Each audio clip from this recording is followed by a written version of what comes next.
week had passed at nakabalik na kami ni Rafael sa trabaho. Nabalitaan ng mga tao sa company ang about sa engagement namin ni Rafael, kaya kinongratulate nila kami. Siyempre, hindi ako nakaligtas sa pang-aasar ni Miss Lenny. She was teasing me nang magkasama kami. Rafael was happy at that time, kaya nagpo-order siya ng maraming pagkain at para sa mga empleyado. It was like our celebration na rin, but except from the employees of the company, ramdam ko ang panguhusga ng ilan, especially to the member of the board. Si Mr. Milanos, I will not forget him of course. Bukod sa palagi kami nakikita every meeting, siya rin yung nagsalita about sa relasyon namin ni Rafael noon. But I just kept it to myself at hindi na sinabi pa kay Rafael. Kakatapos lang ng meeting ni Rafael ngayon at nasa office lang kami. Tinignan ko si Rafael at ang ginagawa niya. Sinulyapan ko ang binabasa niya. Files iyon at sa tingin ko, hindi naman masyadong importante. So I guess pwede ko siyang makausap. Babe? Tumingin siya sa akin. Yes, babe. I've never asked you this before. Kaya naisipan kong itanong sa iyo ngayon. Sabi ko. What is it? Bakit ikaw? I mean, why are you the CEO of the company? It's not that I'm telling you that you didn't deserve the position. Diba si Tito naman dati bago ikaw? Naisip ko lang, si ate Mel lang mas matanda kaysa sa'yo. So bakit ikaw? Hindi ba kadalasan panganay na anak ang pumapalit? Sabi ko sa kanya. I don't know kung tama bang itanong iyon, pero na-curious lang talaga ako. Minsan talaga ay hindi ko maintindihan ang sarili ko. Bigla na lang may pumapasok na tanong sa isip ko na magiging dahilan ng curiosity ko. Rafael smiled a little bago inayos ang swivel chair niya at hinarap ako. It's because ayaw ni ate. I mean, hindi sa ayaw niya. But she said that she don't see herself managing a company, especially this big. Kaya ako na lang. Paliwanag niya. Napilitan ka lang ba rito? Dahil ba wala kang choice dahil ayaw ni Ate Mel? I asked him again. Umiling siya. No one forced me, Isabel. Ayos lang to sa akin. And one thing, I think hindi ko mamaintain ang top position ng company's industry kung napilitan lang ako at hindi ko gusto ang ginagawa ko. Rafael disappointed what he said. Bilib din talaga ako sa kanya. Ang galing niyang mag-manage ng company in his age. I mean, he is just in his 20s. Yet, he is already the CEO of the big company here in the country. I'm very amazed. I can't believe he's my fiancé. So proud of you. Ang galing mo. Nakangiti kong saad. I'm good at everything, babe. You know that. Sabay kindat na wika pa ni Rafael. Kunwaring hinampas ko siya ng mahina sa braso niya. Saka ko siya inirapan. Pero kahit hindi bilang fiancé ni Rafael, hindi ko mapigilang mas mapahanga sa kanya. This is one of the best things of being with him every day, 24/7. Mas lalo ko lang siyang hinahangaan at minamahal sa bawat araw na lumilipas. Hindi ko na alam kung anong araw na ngayon. Hindi ko na rin kasi napapansin lalo na kapag busy. 4 na linggo na rin ang lumipas. And as far as I can remember, next week ay birthday na ni Natasha. Ibinigay niya sa akin yung invitation cards 1 buwan at kalahati ang nakalipas. Rafael and I already talk about it at napagpasyahan naming umattend na lang. He-check kung sino pa yung ibang invited guest. At puro lang naman daw mga businessman at iba pa mga negosyante na sa pagkakaalam niya ay inimbitahan ng tatay ni Natasha, si Mr. Lucio Sandoval. Napaisip pa nga ako kung birthday celebration pa ba ang dadaluhan namin or gatherings ng mga nasa business world. Nag-birthday din naman si Rafael pero hindi ganoon karami ang invited guests. Mga kaibigan, pamilya at ilang kakilala niya lang ang inimbitahan niya. Wala ako ngayon sa company. Wala namang meeting ngayon na nakaschedule si Rafael. Kaya okay lang na umalis muna ako saglit. Pinuntahan ko lang kanina yung designer na kakilala ko. Sabi kasi ni Rafael, magpasukat o rent na lang kami ng isusuot para doon sa birthday celebration ni Natasha. Hindi raw kasi kung sino lang mga a-attend sa celebration. So we have to look good and elegant. I was about to go back to the company kung wala lang ako madaanan na fast food chain, kaya huminto muna ako doon. Dadalhan ko ang binata ng food para may makain kami sa office. Tapos na akong umorder at lalabas na sana sa fast food chain kung wala lang ako narinig na tumawag sa pangalan ko. Lumingon ako sa paligid until I saw a familiar face looking at me at sa tingin ko, siya ang tumawag sa akin. Kumakaway siya sa akin at sinanyasan niya ako na lumapit sa kanya. Kaya iyon ang ginawa ko. A smile suddenly formed on my lips. Sabi ko na nga ba't ikaw ang nakita ko? How are you, Isabel?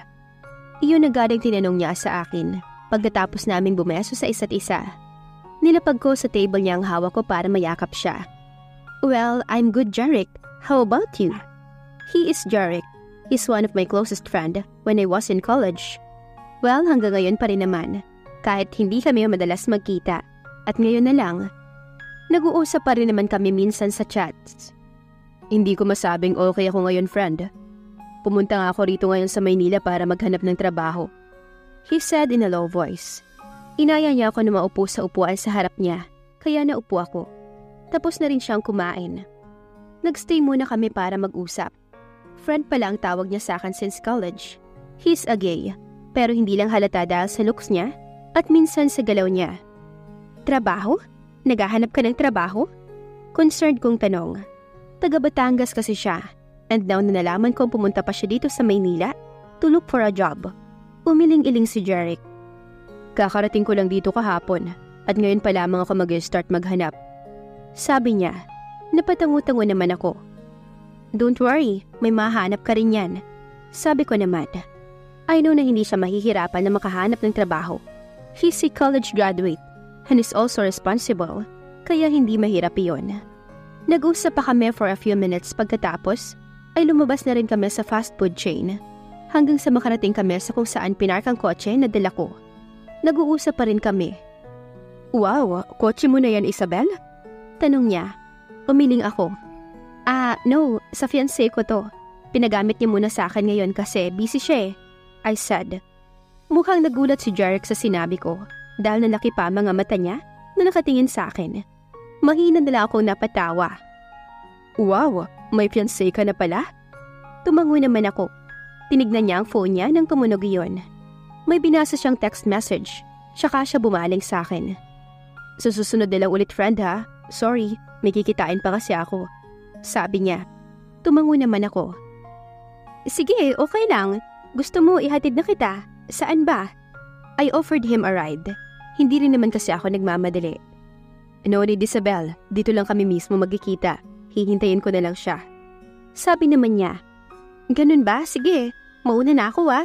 It was nice seeing you again. And yung trabaho mo, makakahanap ka rin. I said, assuring him. He smiled and nodded. Bago ako umalis, nagbeso pa ulit kami sa isa't isa. Sanay na ako sa kanya, since we are close friends. It was nice seeing Jarek again. Sana makahanap agad siya ng trabaho. Swerte nang mapapasukan niya kung sakali, dahil masipag siya at responsible, at magaan din siya kasama. Umalis din agad ako at bumalik na sa company. Sakto rin namang kararating ko lang, ay nakaramdam ako ng hilo. Maybe because I'm just tired at medyo mainit kanina sa labas. Nakapag-park pa ako ng kotse ni Rafael, pero hindi muna ako bumaba. I stayed at the car for a while, dahil nahihilo pa ako. Few minutes after, ay kunuha ko na yung food sa dala ko at pumasok na sa building ng company, kahit na nahihilo pa ako. Dahan-dahan lang din akong naglalakad. Hindi ko nga namalayan na nakasalubong ko si Miss Lani, kung hindi niya lang ako hinigit sa braso. Kaya napatingin ako sa kanya. I smiled at her a little. Samantalang nakatingin lang siya sa akin, parang sinusuri ako. Are you okay? Alala niyang tanong. Tumango lamang ako. Nahihilo lang ako, sabi ko. Samahan na kita. Papunta ako sa office ni Sir Rafael. Sabi niya at hinawakan ako. Nag-alangan muna ako. Baka may ginagawa ka, kaya ko naman. Sabi ko pa. Humiling lang siya at sinamahan na ako sa paglalakad. It can wait. Wala naman akong nagawa kundi magpasama. Ang sakit pa rin kasi ng ulo ko. Pangatlong beses na to. Kinuha rin niya ang dala kong pagkain. Nakakapit lamang ako sa braso ni Miss Lani habang naglalakad kami hanggang sa makarating na kami sa office ng binata. Rafael immediately stand up from his chair nang makita akong pumasok. Palapag na lang dyan sa table, Miss Lani. Thank you. Sabi ko. Tinutukoy ko yung dala ko. Nagpaalam at umalis din kaagad siya. Rafael kissed me on my cheeks. Ako naman ay dumiretsyong naupo sa couch ng office niya. I closed my eyes. I rested myself on the couch. Hey babe, are you okay? I heard Rafael ask. You look tired. Just rest there for a while, okay? By the way, okay ba yung pinuntahan mo? Hindi na lang ako sumagot at tumango na lang. Nanatili akong nakapikit at nakaupo sa couch. Wala akong gana kahit magsalita man lang. Are you okay, Isabel? Rinig ko ang tanong pa ni Rafael. Nahihilo ko. Sabi ko sa mababang boses. What? Magpahinga ka na lang muna. Uminom ka na ba ng gamot? He asked concerned. Umiling ulit ako. Ayoko. Sabi ko. Narinig ko pa siyang may sinabi pero hindi ko na lang siya pinansin. Nakasandal ako sa couch at komportable ang posisyon ko. Nakapikit ako kaya hindi ko namalayan na nakatulog na pala ako. Narinig ko na lang mahinang boses ni Rafael. Looks like may kausap siya sa phone. Dahan-dahan ko nang iminulat ang mga mata ko. Napaliwan naman agad si Rafael sa akin. Saka agad na ibinaba ang phone niya. Sorry, how's your sleep? Did I woke you up, Isabel? How are you? Maayos na ba ang pakiramdam mo? Sunod-sunod niya ang tanong kaya nairita ako. Naiinis ko siyang tinignan saka sumagot. Nahihilo nga ako, paulit-ulit. Inis kong sabi. I even crossed my arms in front. Mukhang nagulat si Rafael sa inakto ko. Pero hindi ko na lang siya pinansin at umiwas ng tingin. Ewan, pero bigla na lang akong nainis. Sorry. I heard him apologize, pero hindi ko siya pinansin. Hindi ako nagsalita. Ilang minuto rin kaming walang imikan. I automatically crave when I saw the snacks I bought earlier at the fast food. May bawas na yon, so I guess, kumain na si Rafael. Kinuha ko yung fries, tsaka ako kumain. Ramdam ko ang nakatitig sa akin si Rafael, kaya tinitigan ko rin siya.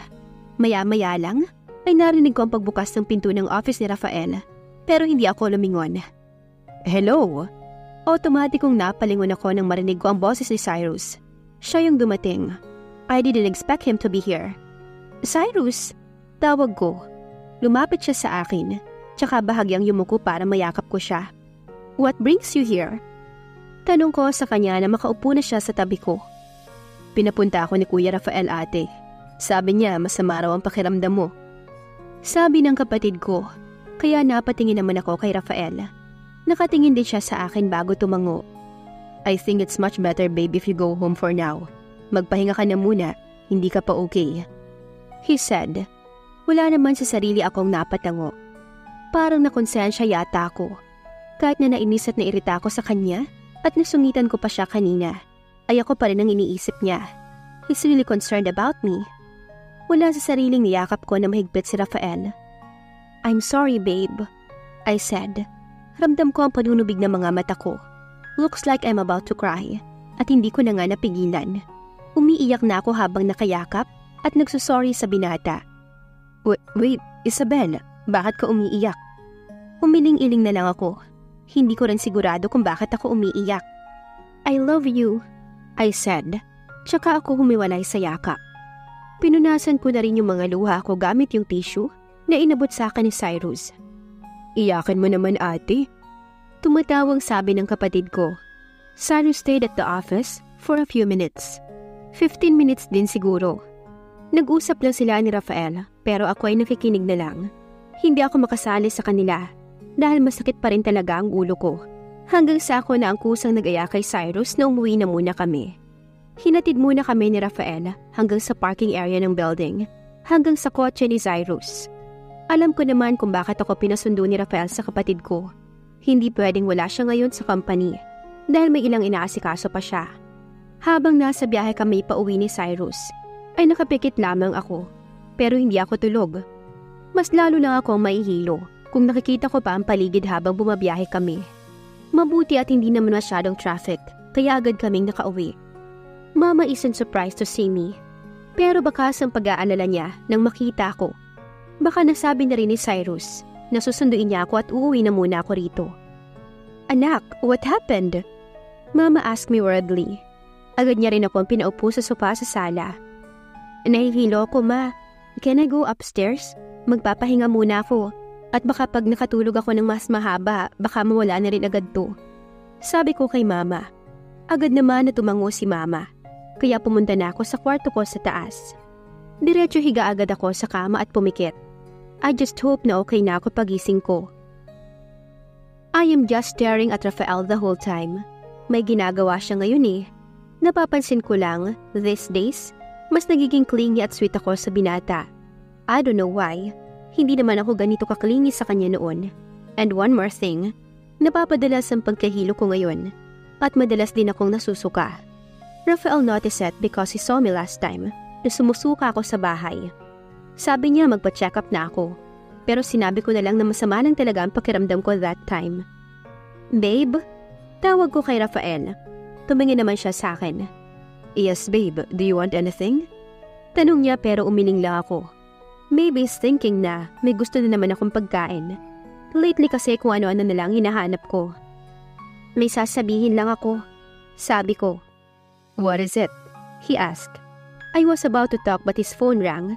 Kaya nabaling ang atensyon namin doon. He looked at me kaya tumango ako at ngumiti na lang. Kaya sinagot niya ang tawag. I guess he's talking to someone related sa company dahil sa pinag-uusapan nila. Naka-loudspeaker kasi ang phone niya, kaya naririnig ko. Hindi rin nagtagal ay natapos na ang pag-uusap nila, kaya sa akin na binaling ni Rafael ang tingin niya. Ano yung sasabihin mo babe? Wika niya sa akin at hinawakan ng kamay ko. I once again saw a close friend of mine from college. Hindi pa rin siya nagbabago. He's still the same. Wika ko at bahagyang napangiti. Hey? What's his name? Napatingin ako kay Rafael nang magtanong siya. Jeric, I said with a smile. I saw his brows furrowed, pero hindi ko na lang yun pinansin. Lalaki ha? You missed him? He asked.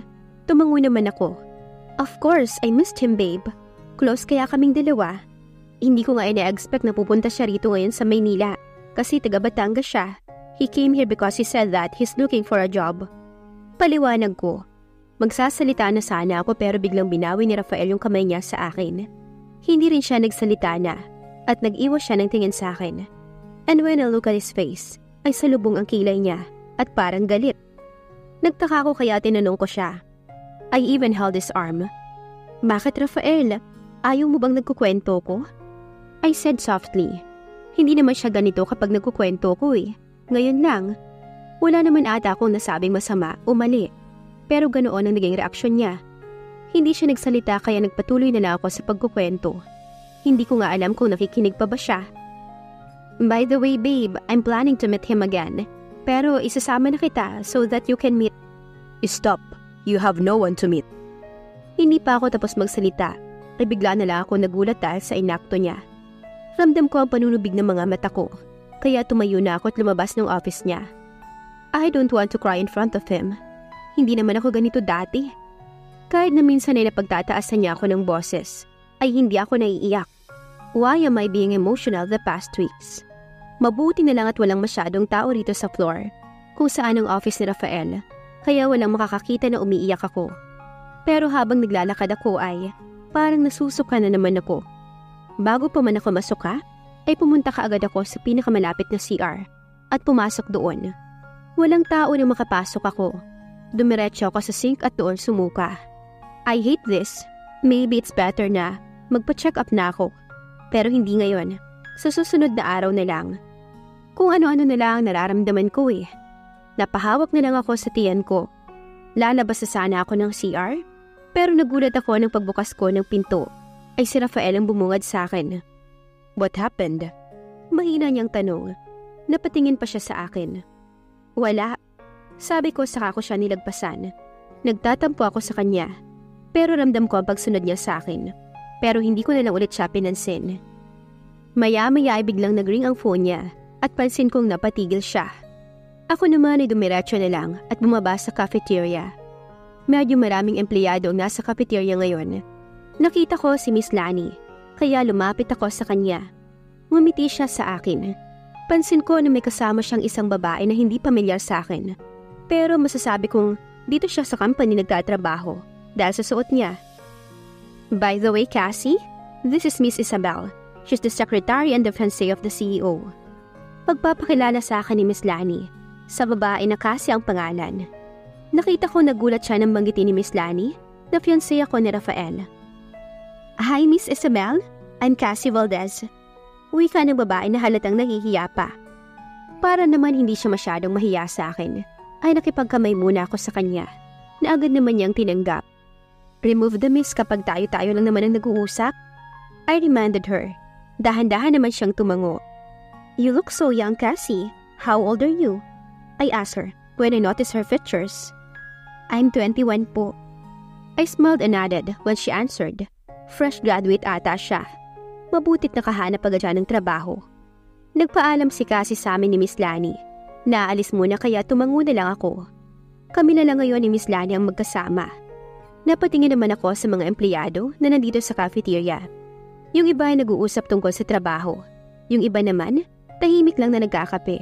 Yung iba ay kumakain ng snack. Napabuntong hininga ako. Hindi ko alam kung anong gagawin ko. Maya-maya ay may biglang pumasok sa isip ko. Parang gusto kong kumain ng malamig. I want ice cream, I said. Ramdam kong nakatitig sa akin si Miss Lani, kaya tumingin ako sa kanya. What? Matiim lang siyang nakatitig sa akin, hanggang sa magsalita na siya. Bibisita ka pa ba? Tanong niya na pinagtaka ko. Anong sinasabi niya? Bisita? Nino? Taka kong tanong. She rolled her eyes at me. Your period? Does your period visits you? Napatigil ako at nakuha ko kung anong gusto niyang sabihin. Kainis. Oo nga. 2 buwan na akong hindi dinatnan. At bigla na lang pumasok sa isip ko yung ginawa namin ni Rafael. Dahan-dahan akong umiling kay Miss Lani habang nakayuko. I heard her side, kaya napatingin ako sa kanya. Kailan pa? Tanong ulit niya. Basta 2 buwan na hindi ako dinaratnan. Sagot ko.